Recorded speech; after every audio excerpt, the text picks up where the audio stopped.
is this concept of threat-based cybersecurity. You know, there's too many bad guys out there to defend against all the bad guys. There's too many vulnerabilities in your network to close all of the vulnerabilities.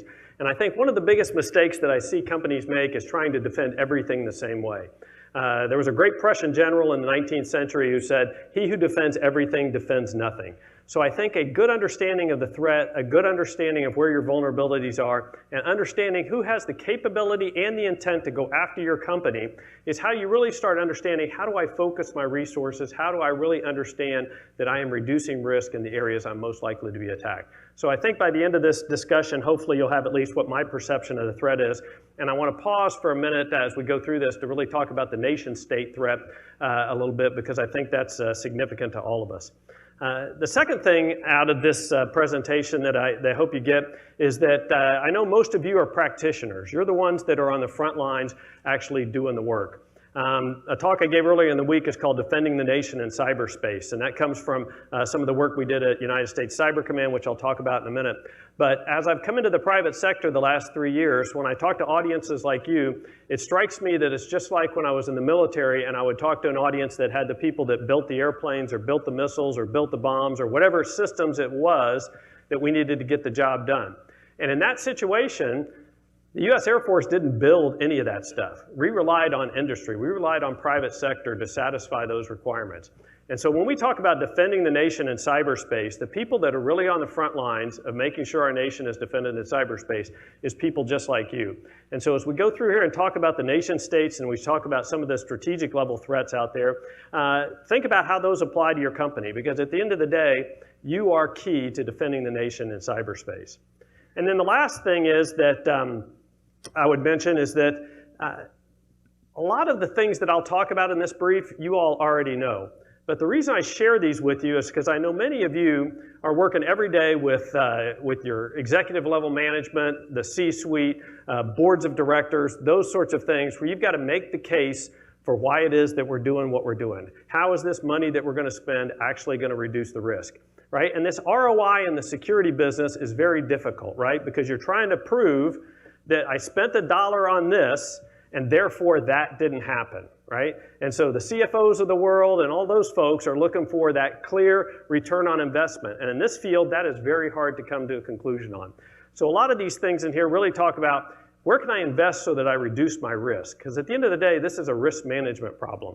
People are going to continue to contest your ability to operate in cyberspace, and every company relies on their ability to operate in cyberspace because they need to get information, move information, use information to make better decisions faster than the competition. That applies to every business, that applies to the military. Everybody has the same reason. Yet there are tons of people, most of them wearing hoodies, right, that are trying to deny your freedom to operate in cyberspace. So understanding the threat, understanding what your capabilities are, understanding what some of the next generation capabilities are, and being able to articulate those up the chain to get the right money invested at the right place to reduce the risk is something that I hope I can help you with just a little bit. Because what I tell boards, you know, a lot of times I'll go talk to a board, I'll go talk to a group of bank presidents or something like that, and people in their own company can't say it to them this way, but I can. So I tell them that, look, if you're talking to the chief operating officer, you have a discussion up here, right? You ask very pointed questions and you know if the answer is, well, if the answer doesn't make sense, right? And if you got a question about finances or whatever, you have a very pointed discussion with the chief financial officer. But most of you, when I'm talking to one of these executive audiences, I'll say, when you have a question about cybersecurity or IT risk or any of those things, you kind of look at the CIO and you go, hey, Fred, are we good? And that's not the same discussion.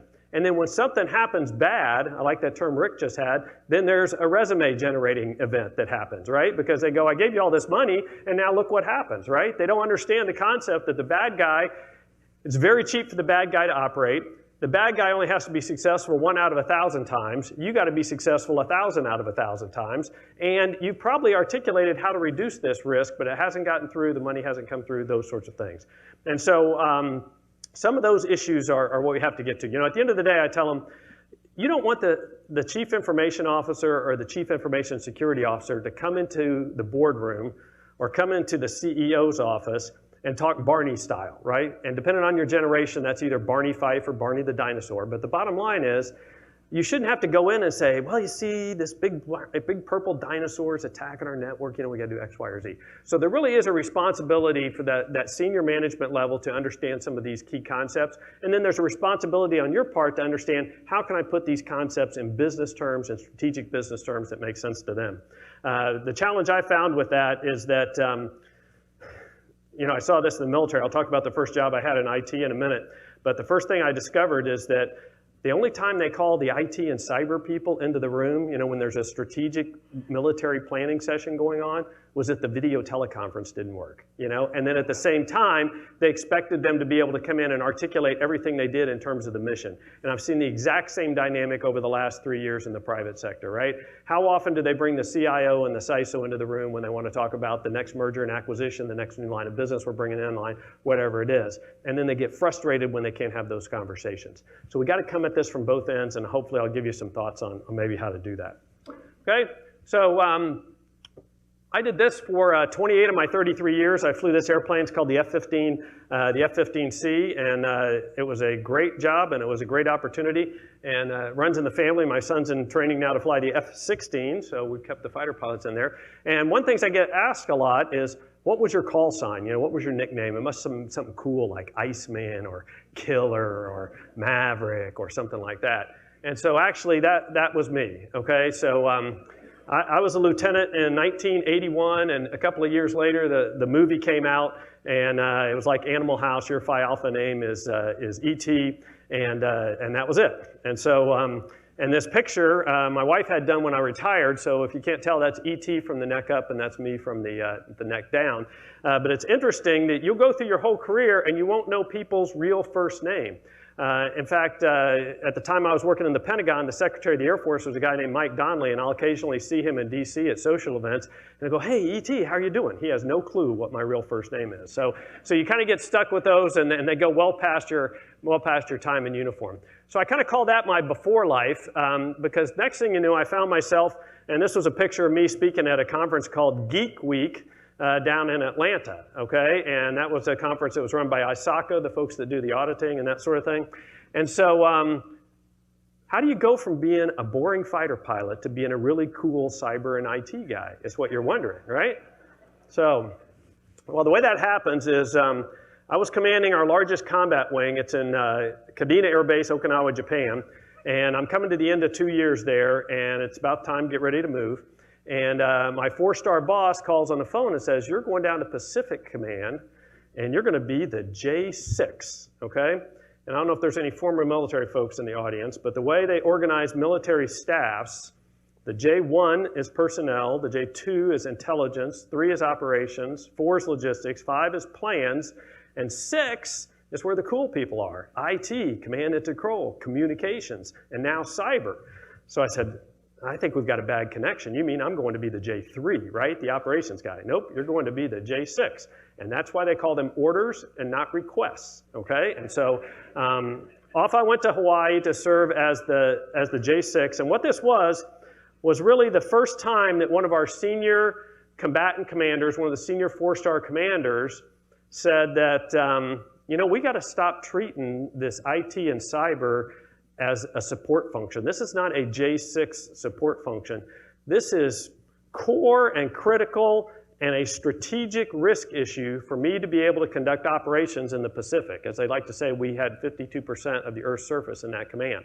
Because he can have forces spread out all over all those thousands of miles, but if you can't command and control them by issuing orders, issuing directives, making sure that the right information gets to the right people in the format you thought you had originally sent it in, and it doesn't get to the wrong people, then you can't conduct any operations at all. So this admiral, his name was Tim Keating, says, I'm going to put an operations guy in there, and his initial thought was, I need to bring an operations view to all of these poor comm and IT and cyber people, okay?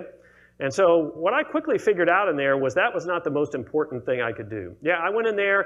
I could talk a little bit of a different language than my predecessors in that job who had been career communicators. I had to spend a lot of time getting up to speed. My 1981 computer science degree from Duke didn't do me a lot of good by the time I got to whatever that was, 2009.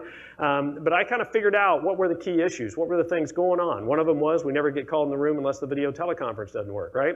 But what I figured out was the most important thing I could do, and the thing I'm proudest that I was able to do in that job and the ones that followed on, was I had to go grab the airplane drivers and the ship drivers and the tank drivers and the infantrymen and all the people that really are the senior commanders in the military, and you had to shake them and have that same discussion with them, that you have to get involved with this. You have to understand that this is a strategic issue for your command.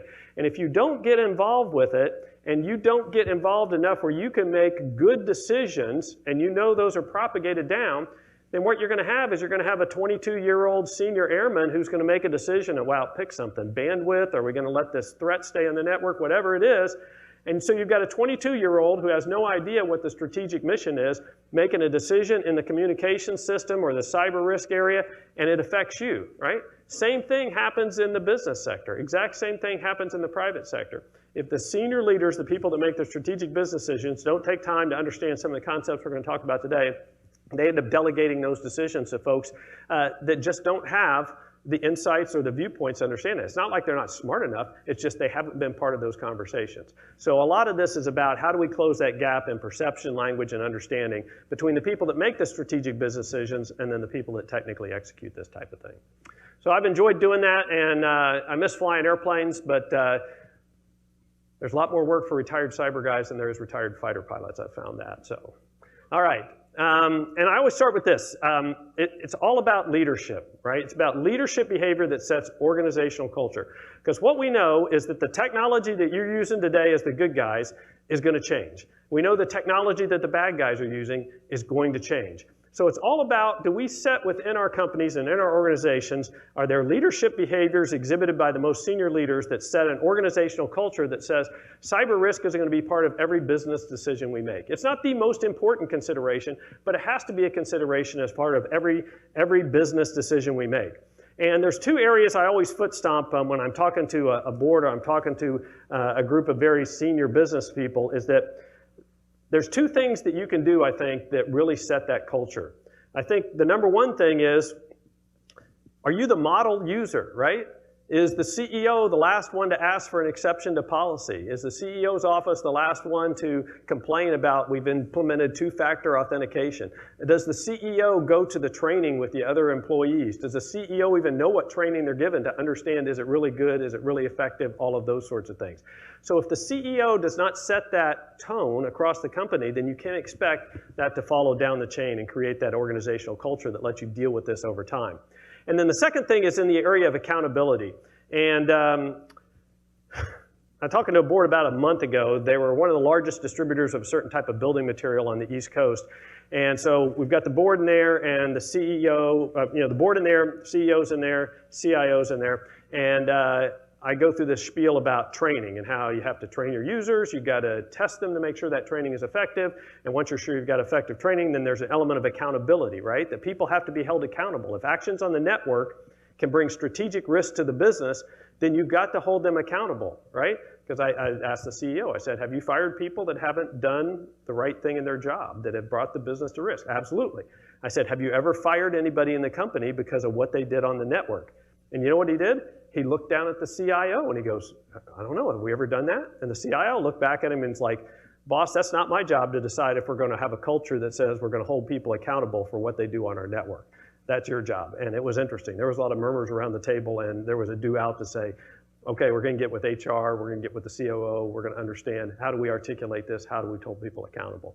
So that type of leadership, that type of organizational culture is super important, because leadership and organizational culture, right, they're technology agnostic. No matter how much the technology changes, that leadership and that organizational culture are critical to make this happen. So I think that's a huge emphasis point. And at the end of the day, it's the senior leader in the organization that sets that. It's not the CIO, it's not the J6, it's the senior leader that sets that. All right. What are we spending and is it working? Okay.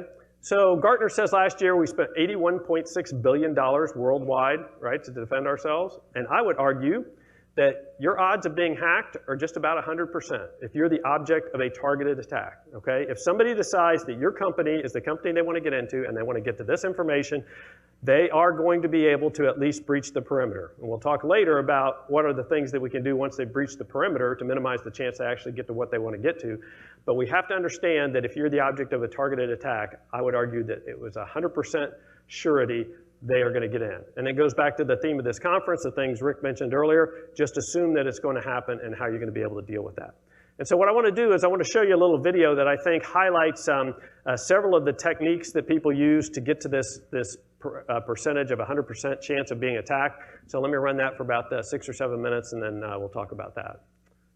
All right, so there's a couple of things I really like about that video. Is one, while that was guided at a person's personal life, that's exactly how they'll get into the company. That's why I think that you have a 100% chance of being hacked, right? Because they're going to go on social media, they're going to understand your company, they're going to scrape the website, they're going to figure out who are the senior execs that probably have way more access than they should to all sorts of things. They're going to go in and find the sysadmins and those folks that have the keys to the kingdom. And through phishing and social engineering and all of those things, that's how they're going to get access, right? And all the firewalls and all the SIMs and all the honeypots and all that stuff is going to be bypassed, and they're going to be inside the network, okay? And so this idea of social engineering tells you that this is really a people problem, not a technology problem. There's a lot of technology in here, but there's a lot of people. We could secure the networks pretty easy if we didn't let humans use it, right? So that issue of people is huge. The other thing that comes out of there is I know a lot of hackers. We got hackers that work for our company. I worked with a lot of them in the government. And that hubris, right, that I could control your life thing, there's statistics that say 30% of everybody that's out there hacking and trying to do things, they're just doing it for the hell of it, just to prove that they can get in there, right? And they're doing it in all sorts of places. And you may not be targeted, right? It may be a Shodan scan or something like that finds a vulnerability, and then here we go and we're off to the races. So understanding how easy it is to bypass the security, understanding that this is not just a technology problem is a super important point, I think. Now let's talk about a couple of the threat actors here. And again, we talked about earlier that there's too many bad guys to defend against all the bad guys. I got to understand who has the capability, who has the intent to go after me, and what I care about. And I'm going to pause for a minute on this nation-state threat. When I gave this speech a year or 2 years ago, rather, I didn't talk much about the nation-state threat. But if you look at what's gone on over the last 4 years, we really have to be conscious, no matter what level of business we are in, to understand what's going on with the Chinese, what's going on with the Russians, what's going on with the North Koreans, what's going on with the Iranians. Because when I was in United States Cyber Command, and for those of you who don't know, Cyber Command was formed in 2009, and the objective of United States Cyber Command is to operate and defend all the Department of Defense networks, the classified and the unclassified networks, and then for us to do the planning and execution of offensive cyberspace operations in support of national security objectives. And that's about all I can say about that. So in my job there, I was now the J3, not the J6, so I was the Director of Operations for United States Cyber Command. And the 4 threats that we were focused on were still those same 4 threats: China, Russia, North Korea, and Iran. And let me just give you a little context on what I think about all 4 of those. China. Prior to 2013, remember when we indicted the hackers from China, and there were some discussions with President Obama at a conference, and there's a lot of, oh wow, the Chinese have really quieted down, right? Because prior to that, they were kind of like the New York City jewelry store robbery, right? Where 4 or 5 guys go in there, they got hoods over their head, and they smash the glass, and they take whatever they can. If 2 or 3 of them get caught, who cares? We got some stuff, we're happy, and we left, okay? So after 2013, what we saw them do, we saw them reorganize internally. We started to see them get a little bit better control over the people that maybe during the day were wearing a uniform and were conducting operations for the government, but we're happy to sell those skills after work on the private market. They've reorganized internally on how they conduct their cyberspace operations, and they've gotten quieter, okay? All of that is actually bad, right? Better organized, quieter, trying to be harder to detect. That doesn't sound like to me a good outcome. And if you take a look, I don't know how many of you heard of the Cloud Hopper campaign that was exposed in March of this year. That was all about the Chinese going after the managed service providers that are providing cloud services, right? Everybody's moving to the cloud. Why wouldn't they go to the cloud, right? If I get into the right MSP, I get the keys to the kingdom to 12 or 15 or 100 businesses, whatever it happens to be. So do not, and I would encourage you not to believe what you read when you see things that, oh, we've got the Chinese, they're kind of back in the box. The Russians. The Russians, the United States, Israel are kind of up here in the upper right-hand corner when you talk about capability. And the Russians had always been more like the U.S. Their use of cyberspace was fundamentally for strategic intelligence, right? It was about getting into some place, staying there for a long time, being very quiet, and then extracting that information out. And then what have we seen with Ukraine and their attacks on the energy sector? with their information warfare. I don't call it hacking primarily. Their information warfare, where they capitalized on the information they got out of the Democratic National Convention or Democratic National Committee. The reason I don't call that a hack is I know hackers, and they don't think it really was a hack to get John Podesta to click on a big link and give them access to all of their email, okay? It was part of their information warfare campaign, right? Then exposed just a couple of days ago a study by Oxford University that said that the Russians have an entire, one of their troll armies has been out for the last 2 years targeting active duty military and veterans organizations because they know that that the public holds those types that part of our population in pretty high regard. So if they're passing on news stories and that sort of thing, it must be true. So if you look at the Russians, what is concerning is that people are focused on the hack or the cyber thing, and what it really is the Russians conducting information warfare, information operations. At the end of the day, they've been doing information operations well before there was an internet. Disinformation, deception, all of that has been all integral to the Russian strategic approach. And now what they have done is they've figured out that cyberspace is they can get information a lot quicker, they can get a lot of it out, they can get it targeted very specifically. And what my biggest concern with the Russians is that, did they want Trump to get elected? Did they want Hillary to get defeated? Did they want this to happen? I don't think they care as much as if they can just cause internal turmoil, right? If they can get us internally as a government and population focused inward, arguing with each other, right? Get the political divide increased even more. The more we've got to focus inward, the less opportunity we have to focus outward and deal with some of those other things we're doing. So how the Russians and the Chinese are using cyberspace is very concerning because, again, it takes an hour to talk about this, but I'll just hit it real quickly. My biggest concern with those two is they have decided how cyberspace fits into their national strategy. How are they going to accomplish their long-term goals? The Chinese have 100-year plans, right? They're in the middle of the next 10-year plan right now. Both those countries have decided where cyberspace fits into their national strategic goals. The United States, I don't think, has. And it's complicated, right? You've got to put it in the context of sanctions and nukes and business and all of these other things. But at the end of the day, as a country, we've really got to figure out where that fits in and understand how we're going to use cyberspace. And we've got to get moving on that. And one of the biggest challenges is the same challenge you have in business. The people that set policy and the people that understand cyberspace technically, they don't speak the same language, right? And so that is a big gap, and that is a challenge for us right now.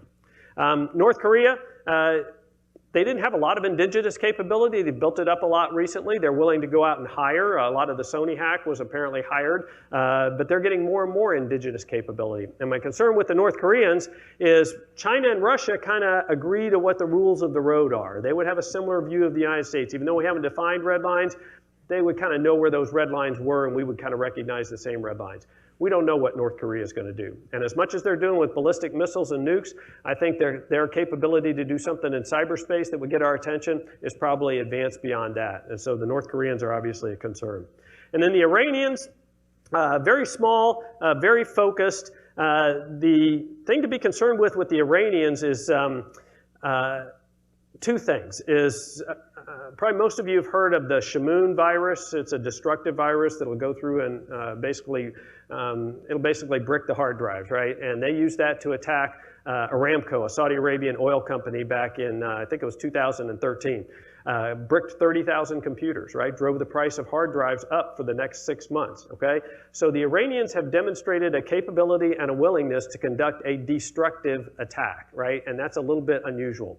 The other thing that we should be concerned with the Iranians is that it's a very complicated situation, both geographically and politically. And so understanding how do we put cyber in a context that they understand what we're trying to do and they understand where cyber fits into their strategic plan is a lot less well-defined than China and Russia. So if you look at all four of those threats, that's kind of the big picture there. The thing that I emphasize is that regardless of what level of business you're in, you should be concerned about what is going on with these nation-state threats. Because just like the election, the actions these nation-states are taking are affecting us personally, they're affecting us on a business level, and the tools and techniques that used to be only resident with nation-state threats are proliferating, just like the video talked about a little bit earlier. So that nation-state threat is concerning, and all of us as Americans should be paying attention to how is our country responding to that and how's that going to affect me. The other threat's pretty standard in terms of the insider threat. Keep in mind when we talk insider threat, we're talking a mix, right? We're talking to actually the majority of insider threat are those users that either willingly or accidentally don't comply with policies, don't comply with certain rules. They think that they can do it better. The most dangerous ones are the ones that have just enough coding skills to get around certain policies and things that have been put in place. And then the other aspect of insider threat is the disgruntled insider, the person that's really going to do some damage to the company because they've got some kind of beef. The targeted criminals, you're all very familiar with them, and I would go back to what we talked about earlier, 100% chance of being attacked. There's places you can go on the dark web right now and say, I want to get into company X, I want to get this information. People bid against that job, and you will find somebody that will be able to take care of that for you. And then last area is the hacktivists. We used to talk a lot more about the hacktivists. Frankly, we don't see a lot of this hacktivism, or we've gotten to where, a defaced website we've realized is not that big a deal. But those are still out there, and that can still be a factor. But understand those threats, understand who has the capability and intent to go after you is part of how you set up your defense.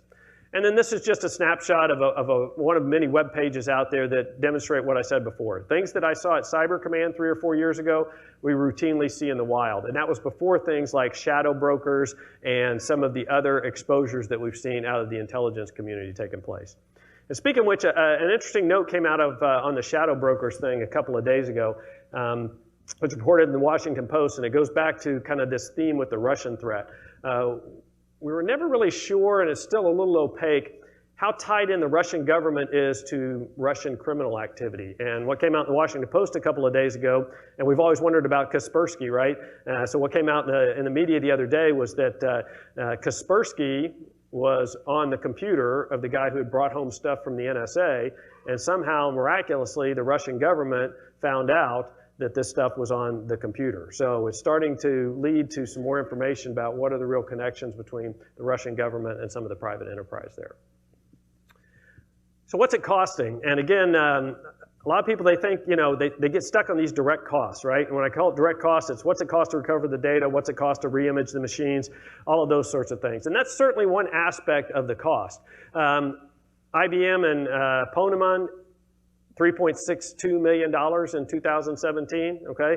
Where do they get that number from? Given the fact that 70% of companies acknowledge that after a breach, they never really take the time to figure out what it actually costs. I put a little bit of doubt in this, especially for a company of any size, but that's what they say it is. But I would think, and what I explain to people is I would think of that as those direct costs only. There's other costs. The other interesting statistic is this one. If you look at small businesses, the average cost of a hack is $690,000. Depending on what you mean by small business, that can be pretty devastating, and we'll talk a little bit more about what happens to small businesses over time. The other set of costs is third-party liability. The third-party liability is what I'm talking about that, for instance, Target is still working on settling, right? Target got hacked in 2013. When was this? May of 2017. And they're still trying to figure out who has responsibility for things like paying for replacing all of those credit cards. And so these liability costs are very hard to estimate because, number one, there hasn't been a lot of precedent set. We haven't really defined what's a reasonable standard of defense or security to take. And at the end of the day, liability cases are normally settled by the person who has the deepest pockets and has the capability to pay. So as you move down this chain from direct cost to liability, you start to see that it gets a little bit broader. And then the third area is what I call intangibles, those things that really start to get hard to measure. And so one of those is this. Experience says 20% of consumers will stop doing business with a company that has exposed them after a breach. And though now you tie that in with the small business, and you see 60% of small businesses find themselves out of business within a year after an attack. So you start to see, if you really try to capture what all these costs are, the direct costs, the liability costs, and then these intangibles, these things that are really hard to measure, it can have a devastating impact on a business. You look at FedEx, right? They reported that it was something like a $500 million hit in profit based on that subsidiary of theirs that got hacked in the either the WannaCry or the NotPetya ransomware attack. FedEx can absorb that. It's not pleasant, but they can. Small businesses can't absorb that, and I would argue that most of the businesses can't deal with losing 20% of the consumers. So there are some real costs here. The challenge when you get to the ROI discussion, right? How do I prove that I spent $1 here and this didn't happen? That becomes challenging because it's very hard to understand what those costs are.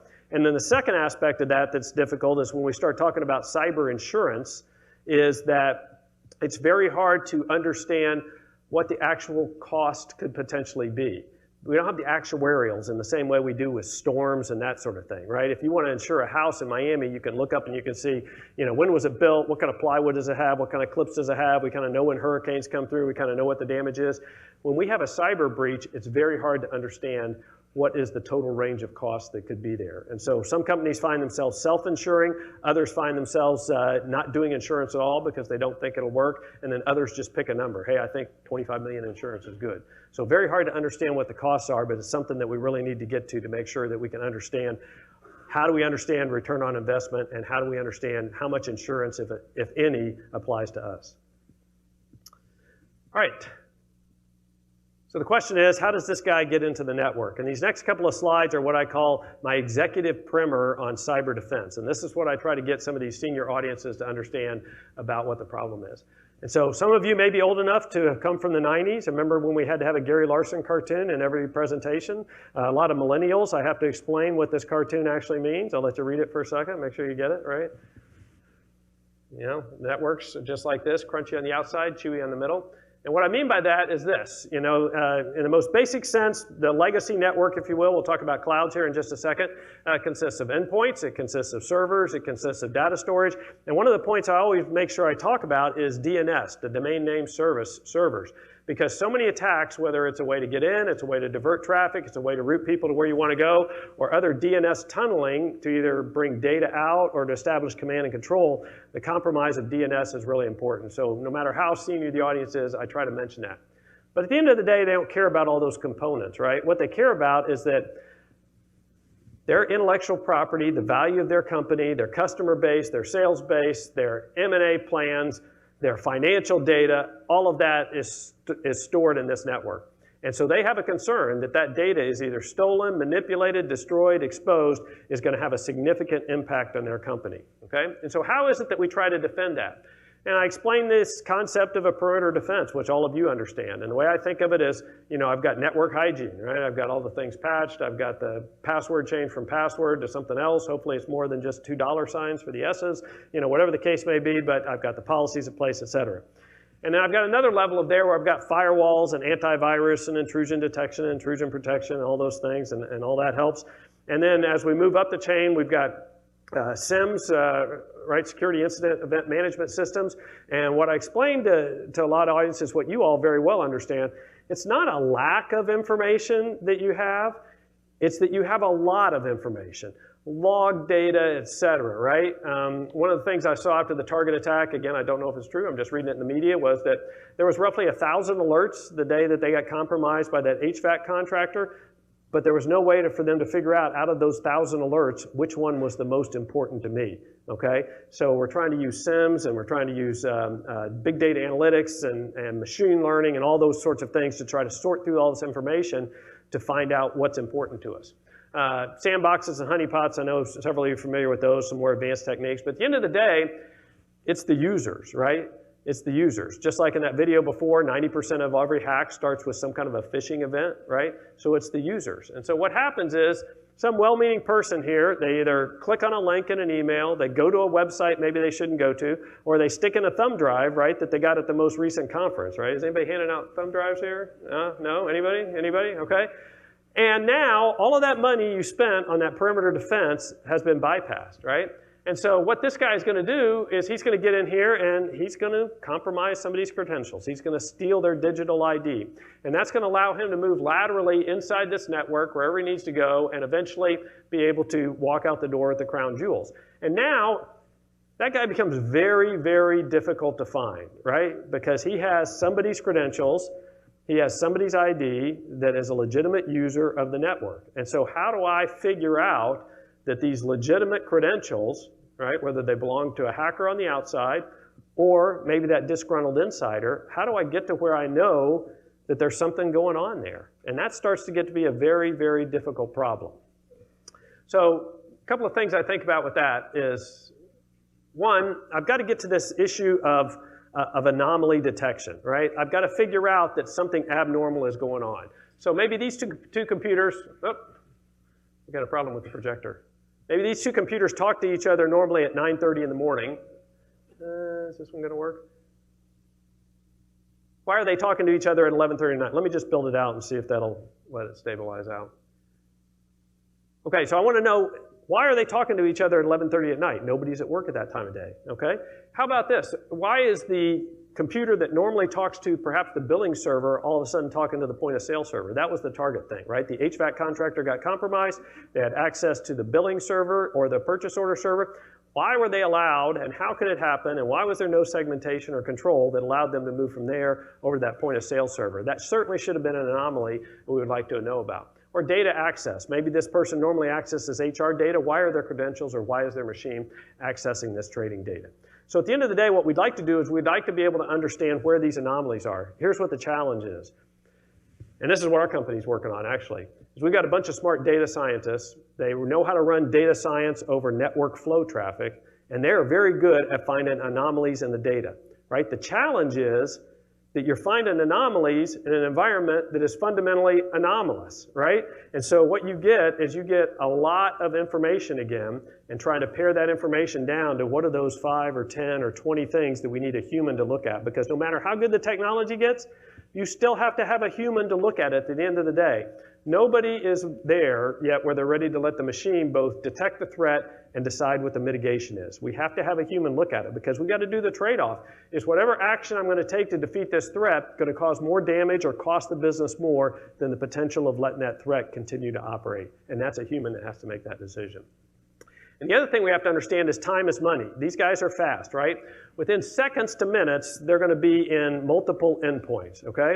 And if I can find them in seconds to minutes, right, it is very cheap to fix them. And I don't mean cheap to fix them back in that context of direct costs, right, image the machine or whatever. It's cheap operationally, right? Even if it's the CEO and the CFO, those two computers, there's something wrong. If I take those offline immediately and that stops the threat, yeah, while they may be unhappy that they don't have their email or whatever they've got to do right now, it is operationally cheap to fix that, right? I don't have to, there's no big business disruption. But as time goes by, right, minutes to hours to be able to compromise more of this, and then hours to days into the whole network. And where do we usually find them? Again, like the video showed earlier, 200 days, that number has probably come down. I think the latest Verizon report says 99 days, maybe undetected.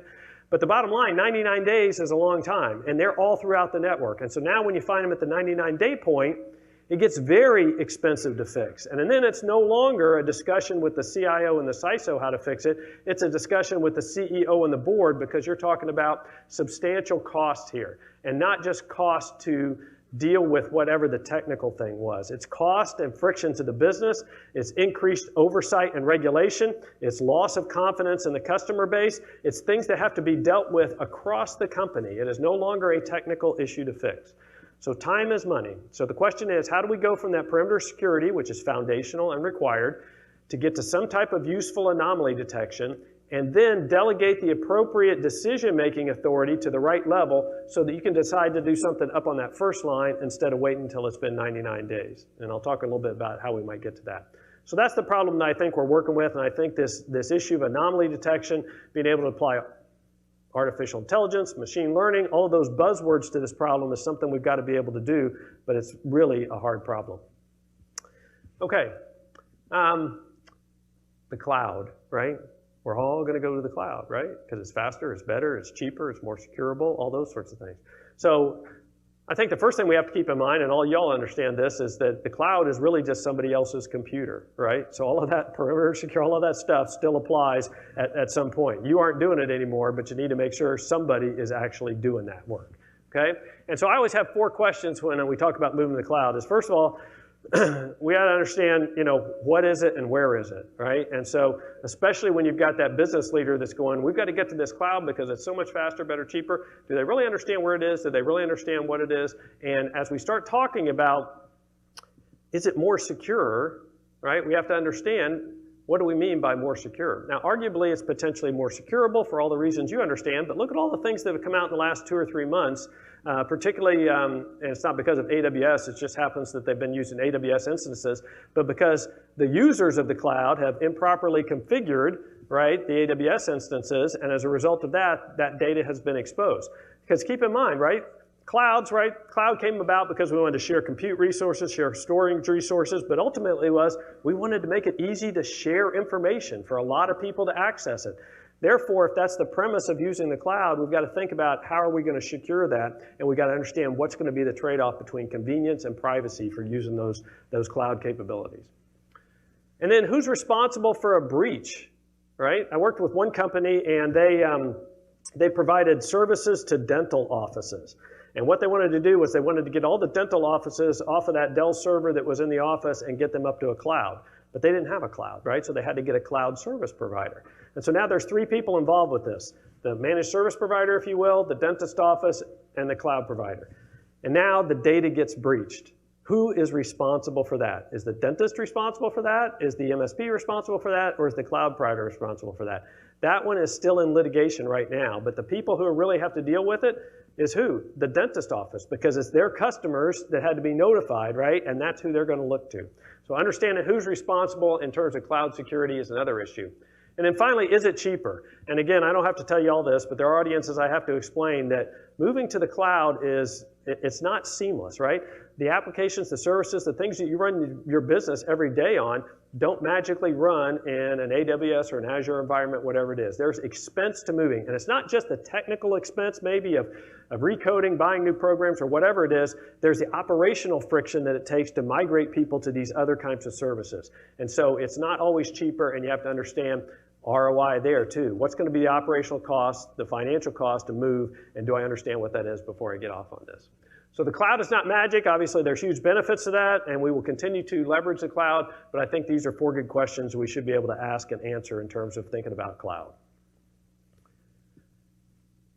3 ways I look at this. I've got to get very data-centric when I think about cloud security. I understand, is it encrypted, at rest, at rest and in motion? Do I understand what the policies are? Do I make that easy to implement? It's got to be very device-centric, right? If it's going to be on our iPad, it's going to be on our phone, it's going to be on our laptop, whatever it is, then that creates a lot of ways to get access to that. What kind of policies am I going to have with BYOD, people's personal devices? How do I manage their personal convenience versus their privacy versus security? All of those things there. And so that access to that data and how we manage that becomes key to dealing with the cloud security. All right, and now I always finish off with a checklist of 5 or 6 things. If I look across this whole spectrum of things to work on, these are the things that I give these senior execs and boards. These are the questions that I would go back and ask the CIO. I would go back and ask the CISO and ask them to understand, or help me understand, how do we deal with these risks and how we mitigate them. And the first one is critical data. Have we answered these 5 questions about critical data? You know, what is it? Have we defined that? And a lot of companies can't even answer that. What is the data that if it were stolen, manipulated, or destroyed would have a strategic impact on the company? And you can't say all of the data, and it varies from company to company. Where is it? Again, in the cloud is not a good answer. People that have done data discovery to find out where their critical data are, they invariably find it's in more places than they thought it was, that they have no control over how it's replicated, and we get to that last question of who has access to it.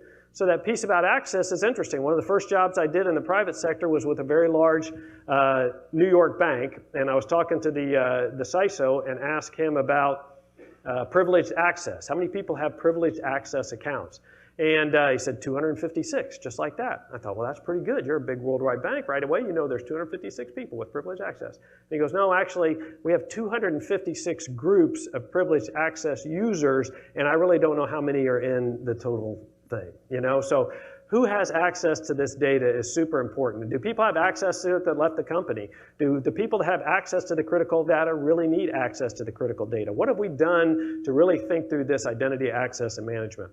And then those 2 pieces I skipped over, is it encrypted and is it backed up? Again, Rick touched on a little bit of that. You know, that's the #1 way we're going to deal with things like ransomware and a variety of other catastrophes that can happen to wherever our data is stored. But the question I always ask companies is, have you ever tested your ability to restore from a backup? Do you know how long it's going to take? Do the business units understand what it's going to take to be able to do that? Have the business units actually, do they understand what's backed up and how often it's backed up, right? Because the answer for them is, I want everything backed up, and as long as it's no more than, I don't know, 10 seconds old, then I'm good, right? And they don't understand that it's not it's not even exponential, right? The cost and how much you back up and how quickly it's available, right, is huge. And so have you really exercised this? Do you know you can recover from those types of things? The next issue is this issue of third-party vendors, and I won't belabor this. Target's the quintessential example right now. You know, as I connect to other people or I connect to other people, do I understand what risk I'm bringing on by bringing those two environments together, and do I have a way to control that? We're running out of time, but I want to tell this story real quick. So imagine you're getting on an airplane, and this is texted to you, right when they say you got to go to airplane mode. And you look in the background and you go, that looks like the security camera in the house I just built in Durham, North Carolina. In fact, that is. That's my Suburban in there, okay?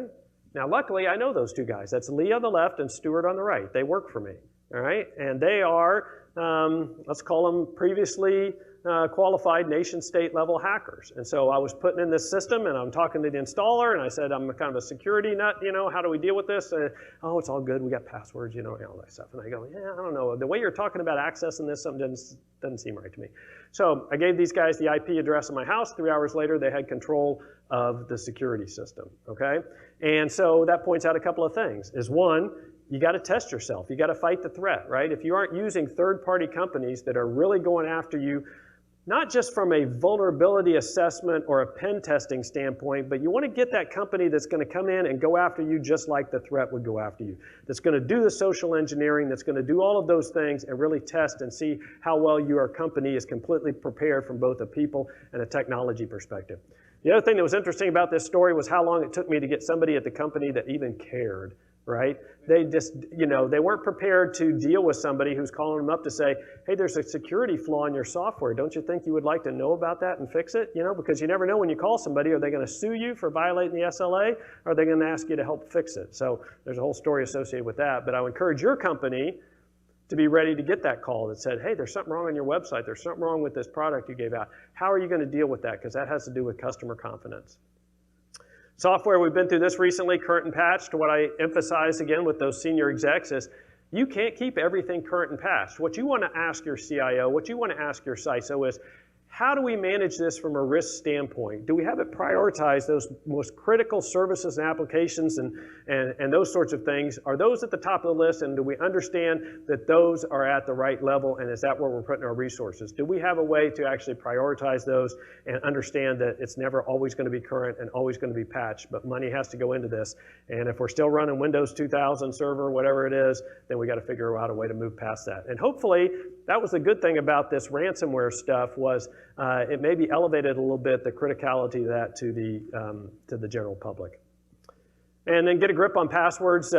You've probably seen companies like Mandiant that'll go in and they'll get into a company, they'll do their social engineering, they'll get a hold of the most recent one I saw, 542 password hashes, right? They did their normal Metasploit thing or whatever it is. They were able to break over 500 of them in less than 30 minutes. So this issue of password complexity is still important. The question is, you know, how do you enforce that? Do you use password managers? How do you make it useful for the user to be able to deal with it, but at the same time get them to understand that it's important? Multi-factor authentication, that's something we fight in our company with our developers who want to log in on the VPN and do their work and don't want to be inconvenienced by MFA, right? But we know that's like the simplest thing you can do to counter the theft of usernames and passwords, right? Again, does the CEO set the stage? Do they have a voice in how we're going to do that? Are they the ones to walk around and saying, you know, this is really not that hard. I just pull out my phone, I enter this code, you know, I do these sorts of things, those sorts of things. We talked about insurance. It's really easy to have your insurance denied because there's such a variety of exclusions, definitions, those sorts of things. If your company uses cyber insurance, we've got to make sure, particularly the lawyers and the technical people are together in understanding what that policy says and what does it cover for us. Assume you will be hacked. That's the theme of the conference, and be prepared. Do you train? Do you exercise? Do we practice exercising, backing up the data? Do the exercises involve HR, public affairs, all of the people that really have to get involved with talking to law enforcement, talking to the employees, talking to the regulators, the people that do oversight? If you're not exercising up and down the company like that, you aren't prepared for a hack. And at the end of the day, who are we going to be? Are we going to be a Yahoo or a Google? You know, and everything I know about this I read in the media, but they both got hacked in about 2010. Google took the approach that we're going to hire a bunch of security engineers and we're going to try to deal with this problem. Yahoo took in general, the view that, that's going to be a drain on revenue, and that's going to be, and then they get hacked again in 2013, they get hacked again in 2014. So I think our challenge is understanding what kind of an investment do we have to make now to make sure that we're putting the right amount of effort into security so that we protect ourselves, understanding there is some cost, there is some friction, and then I think it's our job to figure out how to make that as minimal as possible, but it's also our job to make sure folks understand there is a long-term view of this that we have to take, and we've got to be able to deal with that.